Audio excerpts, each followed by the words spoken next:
that God can intervene in the universe as he wants, or is God too bound by the laws of science? The question of whether God is bound by the laws of science is a bit like the question, can God make a stone that is so heavy that he cannot lift it? I don't think it is very useful to speculate on what God might or might not be able to do.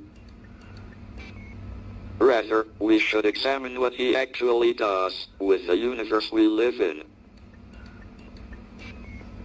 All our observations suggest that it operates according to well-defined laws.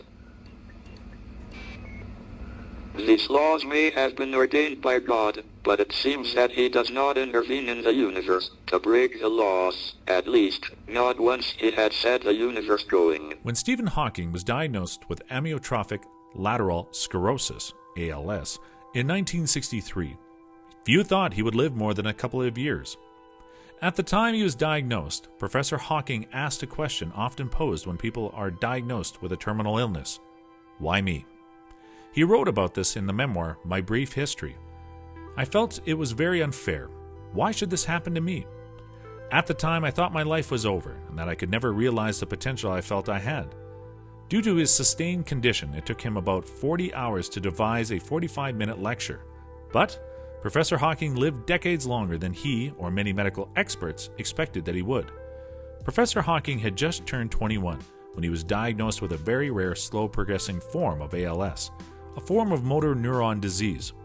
He was at the end of his time in Oxford when he started to notice early signs of his disease. He was getting more clumsy and fell over several times without knowing why. His computer-synthesized voice and the concept a genius mind trapped within a powerless body captured the public imagination all over the world. Arguably, Hawking became the most famous scientist of the late 20th and early 21st century, making appearances in TV shows such as The Big Bang Theory, The Simpsons, and Red Dwarf. The 2014 movie The Theory of Everything was a drama about Hawking's life and work.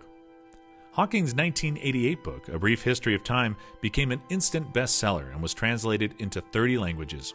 It sold over 10 million copies worldwide. His 2001 book, The Universe in a Nutshell, was hailed as a masterpiece of modern physics. The theory explaining how we might detect parallel universes and a prediction for the end of the world was completed by Stephen Hawking shortly before he died. It has emerged. These may be his last official words on international platform. The renowned theoretical physicist was working right up until his death on his final work, A Smooth Exit from Eternal Inflation, which is currently being reviewed by a leading scientific journal. In it, he predicted that the universe would eventually end when stars ran out of energy. But Hawking also theorized in his final work that scientists could find alternative universes using probes on spaceships, allowing humans to form an even better understanding of our own universe. What else is out there and our place in the cosmos?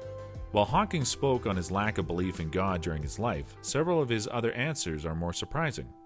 There are forms of intelligent life out there, he writes. We need to be wary of answering back until we have developed a bit further. And he leaves open the possibility of other phenomena. Travel back in time can't be ruled out according to our present understanding, he says. He also predicts that within the next 100 years we will be able to travel to anywhere in the solar system. It's not clear if the scientific community will accept Hawking's answer. Some scientists, like the multiverse theory, which says our universe is but one of a series of parallel universes. Others are fans of the cyclical model of the Big Bounce, the idea that our universe was caused by another collapsing universe.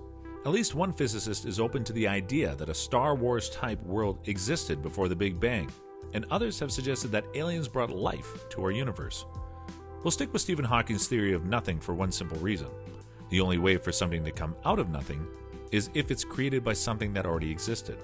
And the only candidate for that something before something is God, who is by definition uncreated and self-existent.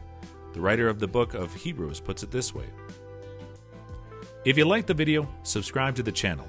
We will be uploading regularly. You can also support the channel on Patreon in the link below. Also, comment down below. What should we cover next? Until next time, peace out.